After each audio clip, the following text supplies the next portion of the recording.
What's going on, you guys? Charles here from the Traders Corner, and today we're going to be talking about a topic that's very important to understand for your stock portfolio, and that's understanding what is the Fed and essentially what is an interest rate environment and how the Fed affects that. So just to get into it, we're talking about, again, what is the Fed? And the Fed is essentially America's central bank. It's also called New York Federal Reserve or the Fed, but it's essentially America's central bank. And essentially, it is America's central bank. And a central bank is just a financial institution whose job is to make sure of, who's basically in charge of the money and credit supply in the country and make sure that it's accessible for businesses. It can be expensive, it can be cheap, but it just needs to be accessible, right? Central banks and the Fed specifically have essentially a variety of ways that they can seek to achieve this goal, seek to achieve their job, and that's basically what are called mandates. Now, different central banks have what do they believe, what different believed mandates. I'll take, for example, looking at the Fed.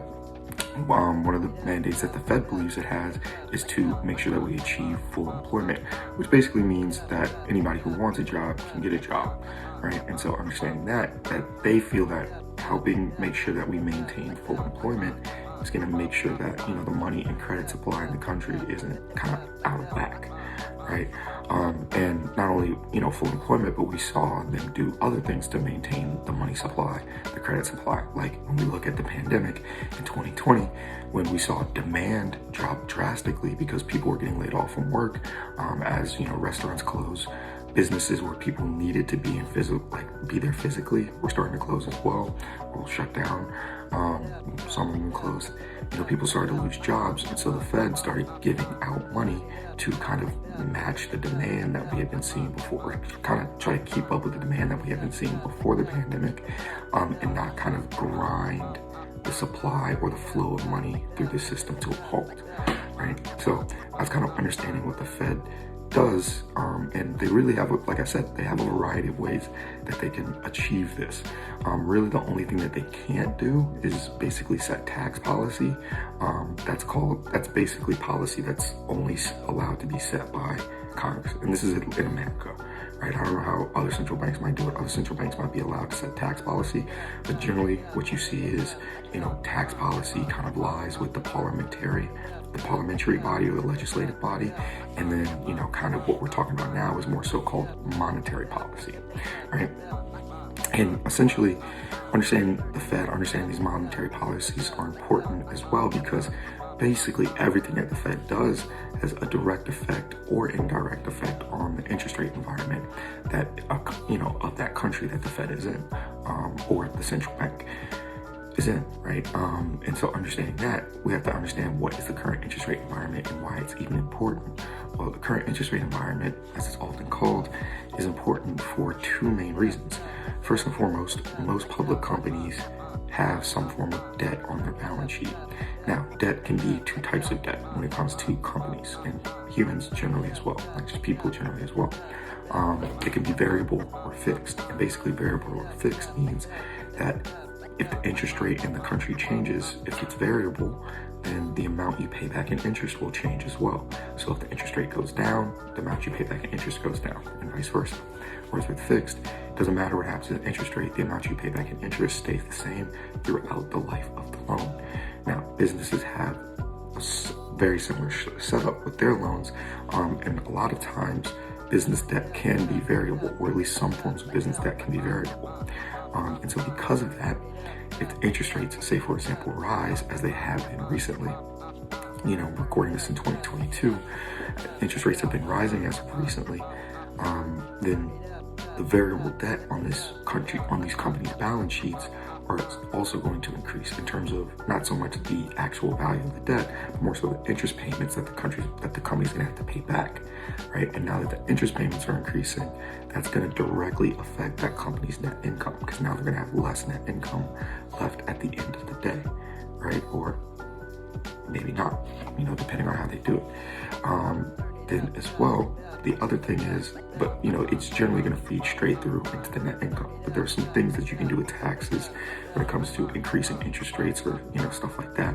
There's like accounting tips and tricks, but generally speaking, and generally what investors perceive to happen is as interest rates rise, debt paying back variable debt becomes more expensive for companies. And so then, that's going to directly feed and affect their net income. And now the second reason is the fact that basically every single asset class and every single investment is compared to another investment. Whether you believe so or not, it's the fact of the matter, because if I have $100 and I invest my money in a stock, that means I chose not to invest in crypto, and not to save it up to invest in real estate, not to buy a bond, all this kind of stuff, right? Not to buy gold. I chose not to do other things. I chose to buy a stock with it. So because of that, I am making a choice with my money. Now, every single investor does that when they make an investment.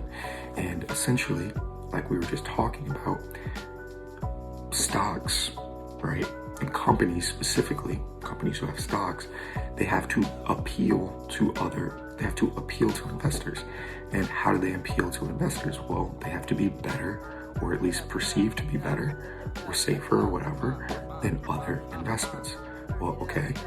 Well, trying to perceive to be better with other investments, how does the interest rate environment affect that? Well, the interest rate environment, like we were just talking about, if it rises, it's likely now going to make it harder for the company to pay back its debt. The company likely will still be able to, but it's going to be more expensive for it to make those interest payments, right? And so because of that, that's going to, quote unquote, weigh on expectations of companies. And on the flip side, if we look at, another asset class, taking it away from companies and stocks, let's say we look at a bond, right? Well, if a bond, which its interest rate is again widely based on interest rates in the country, if a bond's interest rate is increasing, well, now that bond becomes more of an attractive investment to an investor, right? And so let's say, for example, before bonds were trading at you get 1% interest on a bond. Now you're getting 5% interest. Well, now it's a little bit easier for me to make yield on my money without having to worry about putting my money in the stock market, which can generally be a bit more risky than a bond, right? And especially what are called T-bonds, or treasury bills, or T-bills, not T-bonds, T-bills or treasury bills, which is essentially just government issued bonds, right? Which are perceived to be the safest investment out there, often called the risk-free rate. So as interest rates increase, not only does it become harder for a company to do business because their interest rates or their interest payments are likely going to increase as well on any variable debt that company might have, but also bonds, and i.e. risk-free bonds and the T-bills, are going to become more of an attractive investment over stocks. So that's why understanding what the Fed is and what they're doing, and understanding, kind of what they're doing to set the current interest rate environment and where they're trying to take the current interest rate environment, is important to understand for your stock portfolio. So I hope you guys enjoyed it, man. Hope it provides some value. Join us again next time. Thank you.